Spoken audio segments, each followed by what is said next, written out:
Hello friends, welcome to the success केंद्रा।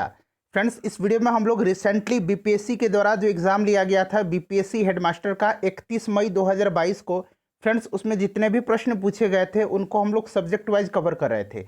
और इससे पहले हम लोगों ने फ्रेंड्स हिस्ट्री के जितने भी प्रश्न पूछे गए थे इतिहास के उनको कवर कर लिया था। और आज इस वीडियो में हम लोग साइंस और करंट अफेयर्स के जितने भी प्रश्न पूछे गए हैं उन सभी प्रश्नों को हम एक ही वीडियो में कवर करेंगे। और देखिए, ये जो वीडियो है आपकी 67th बीपीएससी पीटी री एग्जाम 2022 जो होगा और Bihar SSC third CGL 2022 exam के लिए बहुत ही इंपॉर्टेंट है। वीडियो को फ्रेंड्स पूरा देखना है और वीडियो को प्लीज़ लाइक कर दीजिएगा और जब सेशन समाप्त होगा तो इसे शेयर भी जरूर कर दीजिएगा। चैनल पर अगर आप पहली बार विजिट कर रहे हैं तो चैनल को सब्सक्राइब कर लीजिए और बेल आइकन को जरूर दबा लीजिए ताकि जब भी इसी तरह का इंपॉर्टेंट वीडियो अपलोड किया जाए तो उसका नोटिफिकेशन सबसे पहले आपके पास पहुंच जाए। तो चलिए आज का सेशन स्टार्ट करते हैं। देखिए फ्रेंड्स, क्वेश्चन नंबर 21 से साइंस का क्वेश्चन पूछा गया है। सबसे पहले हम लोग साइंस के क्वेश्चन को कवर करेंगे। देखिए, प्रश्न पढ़ेंगे कि मानव कान का श्रव्य आवृत्ति परिसर कितना है। तो देखिए, अगर आपको आंसर पता है तो आप आंसर कमेंट बॉक्स में देते चलेंगे। देखिए, श्रव्य तरंग होता है ऑडिबल वेव्स, ठीक है, श्रव्य तरंग जो कि 20 हर्ट्ज से लेकर के, याद रखेंगे 20 हर्ट्ज से लेकर के 20,000 हर्ट्ज, या फिर यूं कह लीजिए 20 किलो हर्ट्ज, एक ही बात है। 20,000 हर्ट्ज कहिए या 20 किलो हर्ट्ज कह लीजिए, एक ही बात है। तो देखिए फ्रेंड्स, 20 हर्ट्ज से लेकर के 20,000 हर्ट्ज या 20 किलो हर्ट्ज के बीच का आवृत्ति वाली जो तरंग होता है फ्रेंड्स, उसको श्रव्य तरंग कहा जाता है। और इन्हीं तरंगों को मनुष्य की कान जो है सुन सकती है। तो राइट आंसर क्या हो जाएगा? 20 हर्ट्ज से 20,000 hertz, option number C right answer हो जाएगा। और एक होता है पराश्रव्य तरंग, यानी कि आपका अल्ट्रासोनिक वेव्स इसको कहा जाता है, अल्ट्रासोनिक वेव्स, ठीक है। ये क्या होता है? तो 20 किलोहर्ट्ज से अधिक की जो आवृत्ति वाली तरंग होती है फ्रेंड्स, उसको कहा जाता है अल्ट्रासोनिक, यानी कि पराश्रव्य। और देखिए 20 हर्ट्ज से जो कम वाली होती है, 20 हर्ट्ज से कम, उसको कहा जाता है इंफ्रासोनिक, यानी कि अवश्रव्य तरंग। क्लियर? सबको आप ध्यान रखेंगे।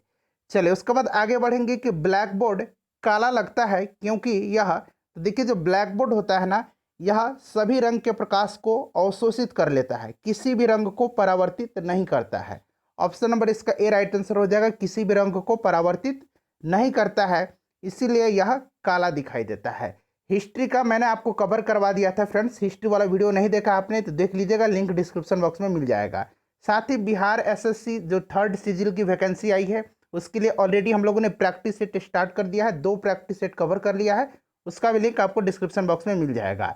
साबुन का बुलबुला जो है किसके कारण रंगीन दिखता है?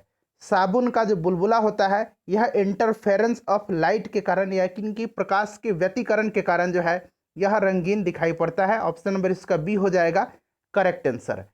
उसके बाद देखिए प्रश्न रिपीट होते हैं, क्लियर, इसीलिए ध्यान से देखना है आपको। पानी की बूंदें तैलीय सतह पर नहीं चिपकती है, इसका कारण क्या है? तो देखिए इसका कारण जो है, सबसे अगर सटीक कारण की बात करें तो जो एडहेसिव फोर्स होता है, आसंजक बल होता है, उसका अभाव होता है, इसी के कारण यह जो है नहीं चिपकता है। सतही तनाव के कारण राइट आंसर इसका हो जाएगा क्लियर, सरफेस टेंशन के कारण। चलिए उसके बाद नेक्स्ट क्वेश्चन है हमारा क्वेश्चन नंबर 25। देखिए अगर आपको आंसर पता है तो आंसर आप कमेंट बॉक्स में देते चलेंगे। हाँ, अब सभी ऑप्शन आपको दिखाई देंगे। देखिए इंद्रधनुष बनने का कारण क्या होता है? इंद्रधनुष बनने का कारण क्या होता है? ध्यान से सुन लीजिएगा। देखिए इसका जो कारण होता है वो पानी की बूंदों द्वारा सूर्य के प्रकाश का अपवर्तन और परावर्तन होता है। ऑप्शन नंबर इसका डी राइट आंसर हो जाएगा। इंद्रधनुष 2 टाइप का होता है, 2 प्रकार का होता है, एक प्राथमिक होता है और एक जो होता है फ्रेंड्स द्वितीयक होता है, एक होता है आपका द्वितीयक। अब यहाँ पर देखिए प्राथमिक इंद्रधनुष कब बनता है? तो देखिए जब बूंदों पर आपतित होने वाले सूर्य की किरणों का 2 बार अपवर्तन, 2 बार अपवर्तन और 1 बार परावर्तन होता है, तब प्राथमिक इंद्रधनुष बनता है। प्राथमिक इंद्रधनुष में लाल रंग जो होता है बाहर की ओर होता है और बैगनी रंग अंदर की ओर होता है। और जो द्वितीयक इंद्रधनुष है फ्रेंड्स, उसमें क्या होता है? तो जब बूंदों पर आपतित होने वाली सूर्य की किरणों का 2 बार अपवर्तन और 2 बार परावर्तन होता है, यहाँ एक ही बार परावर्तन हुआ था, तब जो है द्वितीयक इंद्रधनुष बनता है। द्वितीयक इंद्रधनुष में बैगनी रंग बाहर की ओर होता है, इसमें उल्टा हो जाता है, बैगनी रंग बाहर की ओर होता है और लाल रंग अंदर की ओर होता है। चलिए ऑप्शन नंबर इसका डी राइट आंसर हो जाएगा। नेक्स्ट क्वेश्चन है हमारा कि निम्नलिखित में से कौन सा एक पायस का उदाहरण नहीं है। इमल्सन का उदाहरण इसमें से कौन सा नहीं है, बताइए। इमल्सन का एग्जाम्पल इसमें से कौन सा नहीं है। तो मक्खन, चॉकलेट, दूध और फेटी हुई मलाई जो है यह पायस के उदाहरण है। दही जो होता है यह पायस का उदाहरण नहीं होता है। यह प्रश्न जो है देखिए एसएससी सीजीएल 2017 में यह प्रश्न हूबहू पूछा गया था।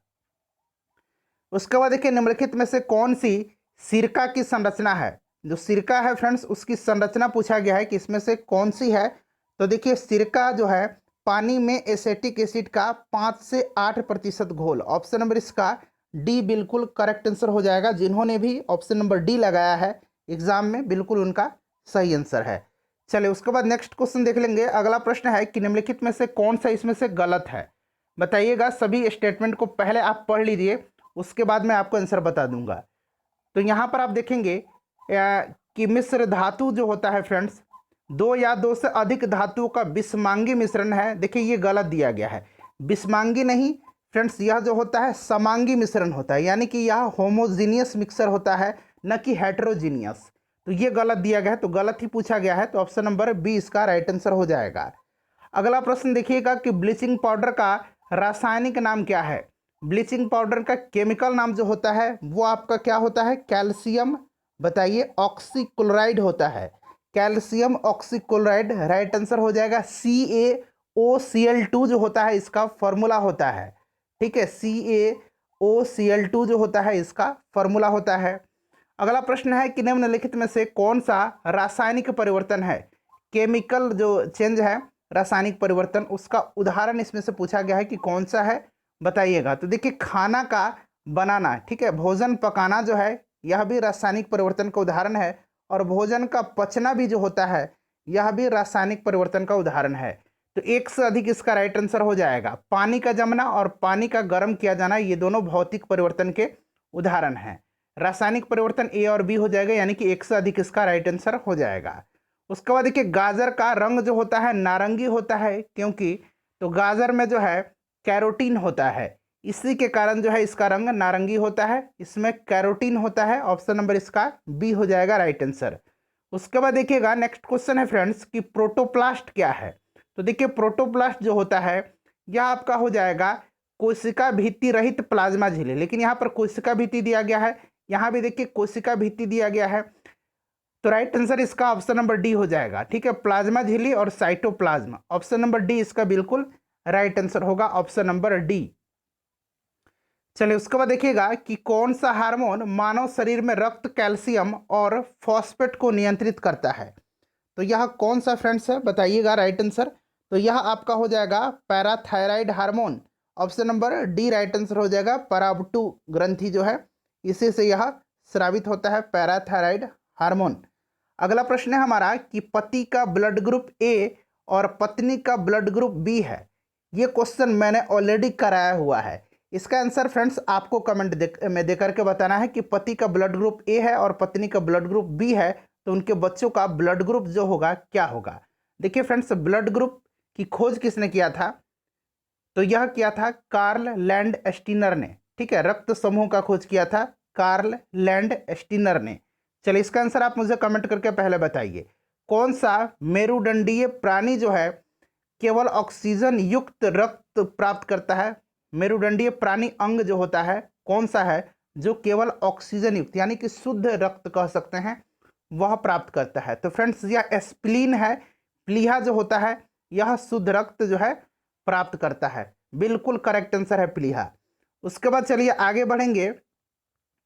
हाँ अब हम लोग फ्रेंड्स करंट अफेयर का जो क्वेश्चन है उसको कवर कर लेंगे। साइंस कंप्लीट हो गया, अब करंट अफेयर है। यहाँ देखिए अब दूसरा सब्जेक्ट पूछा गया है, इसको मैं नेक्स्ट वीडियो में आपको कवर करवा दूंगा। ये ज्योग्राफी है।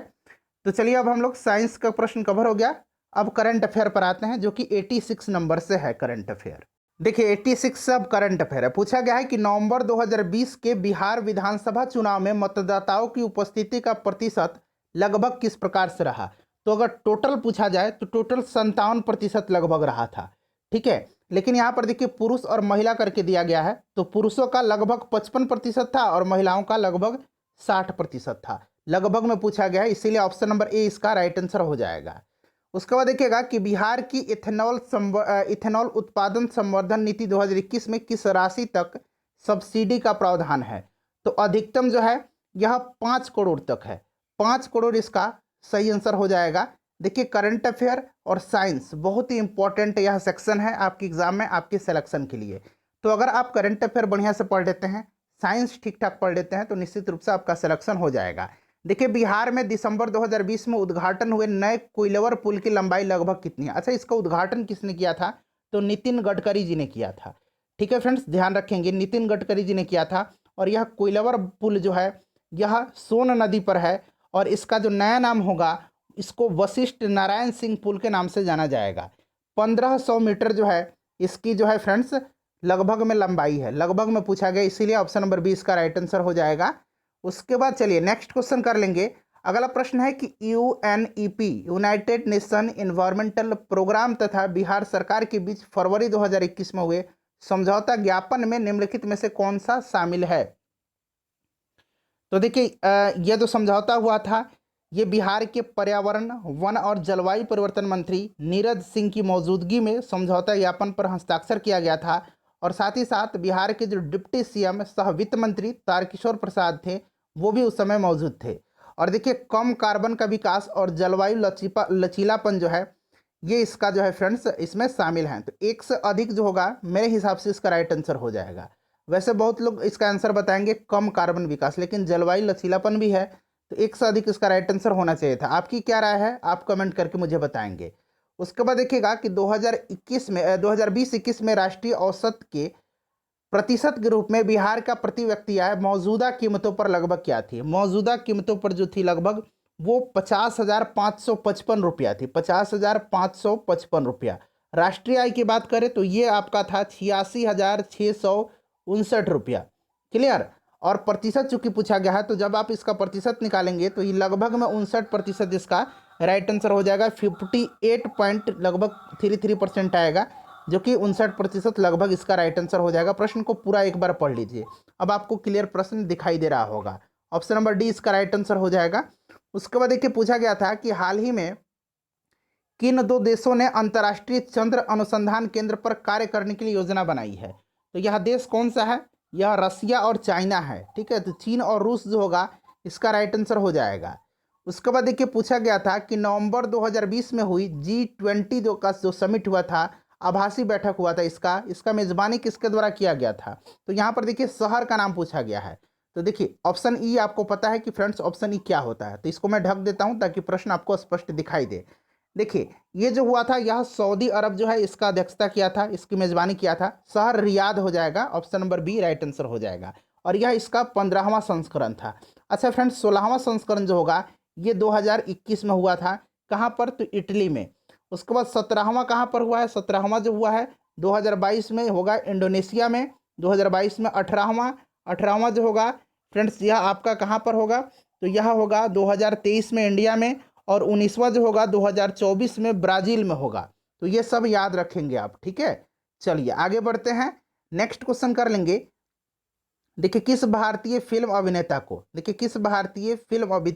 को 2021 FIAF पुरस्कार देने के लिए फिल्म आर्काइव की अंतर्राष्ट्रीय फेडरेशन द्वारा चुना गया है। बताइएगा राइट आंसर इसका क्या हो जाएगा? FIAF यानी कि international federation of film archive. यह अमिताभ बच्चन को जो है चुना गया है। Option number D right answer इसका हो जाएगा। भारतीय सिनेमा के विकास के लिए इनको यह पुरस्कार दिया गया। विश्व स्वास्थ्य संगठन की E25 बहुत ही इंपॉर्टेंट क्वेश्चन है। E2025 E2025 पहल किस पर केंद्रित है? तो देखिए फ्रेंड्स ये WHO जो है विश्व स्वास्थ्य संगठन, इसने मलेरिया उन्मूलन की क्षमता वाले 25 देशों की पहचान की है। 25 देशों की, जिसका नाम E25 2025 यानी कि 2025 रखा गया है। तो ये मलेरिया उन्मूलन हो जाएगा ऑप्शन नंबर इसका बी।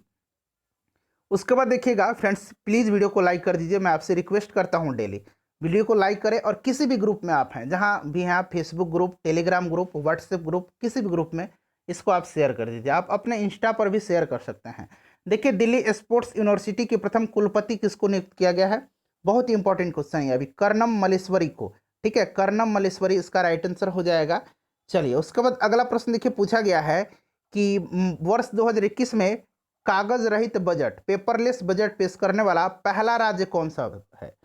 तो यह राज्य उत्तर प्रदेश है। Option number B right answer हो जाएगा उत्तर प्रदेश। उसके बाद देखिए पूछा गया था कि कोविड का पता लगाने के लिए कृत्रिम होशियारी एआई, आर्टिफिशियल इंटेलिजेंस पर आधारित एक्सरे तकनीक को निम्नलिखित में से किस इंस्टीट्यूट यानी कि संस्था के द्वारा हाल ही में विकसित किया गया? तो ये किया गया था आईआईटी जोधपुर के द्वारा। Option number A right answer इसका हो जाएगा। उसके बाद देखिए अगला क्वेश्चन है फ्रेंड्स कि हाँ, इंडिया इंटरनेशनल विज्ञान उत्सव, मैं यहाँ पर पढ़ देता हूँ, प्रश्न हो सकता है आपको स्पष्ट दिखाई ना दे रहा हो। इंडिया इंटरनेशनल विज्ञान उत्सव 2021 का 7वां संस्करण कहाँ आयोजित किया गया था? तो फ्रेंड्स इसका आयोजन गोवा के पणजी में किया गया था। इसका थीम क्या था? तो समृद्ध भारत के लिए विज्ञान, प्रौद्योगिकी और नवाचार में रचनात्मकता का जश्न मनाना। क्लियर। चलिए उसके बाद देखिएगा कि भारतीय ओलंपियन नीरज चोपड़ा ने कितने मीटर दूरी की थ्रो कर करके स्वर्ण पदक जीता था? तो ये आपको जवान पर होगा 87.58 मीटर। ठीक है, गोल्ड मेडल इन्होंने जीता है। उसके बाद देखिएगा कि वर्ष 2021 के नाटो शिखर सम्मेलन का निम्नलिखित में से विषय क्या था? 2021 में नाटो का जो शिखर सम्मेलन हुआ था यह ब्रुसेल्स में हुआ था। ब्रुसेल्स कहाँ है फ्रेंड्स? तो ब्रुसेल्स जो है आपका ये बेल्जियम में है। ब्रुसेल्स जो है यह बेल्जियम में है। और 2022 का कहाँ पर हुआ है? तो फ्रेंड्स 2022 में जब मैड्रिड में हुआ है, स्पेन के मैड्रिड में हुआ है। ठीक है, 2022 वाला भी ध्यान रखेंगे। और देखिए 2021 में इसका विषय पूछा गया है तो गठबंधन की एकता को सुदृढ़ करना, यानी कि option number D right answer हो जाएगा। 2022 वाला अगर थीम पूछेगा तो आप याद रखेंगे सिक्योरिंग आवर शेयर्ड फ्यूचर। ठीक है, यहाँ मैं लिख देता हूँ सिक्योरिंग आवर शेयर्ड फ्यूचर। ठीक है, याद रखेंगे। तो फ्रेंड्स ये सभी प्रश्न मैंने आपको कवर करा दिया, करंट का भी और साइंस का भी। प्लीज़ फ्रेंड्स वीडियो को लाइक कर दीजिएगा और इसे शेयर कर दीजिएगा। कल हम लोग फ्रेंड्स ज्योग्राफी और पॉलिटी को कवर करेंगे।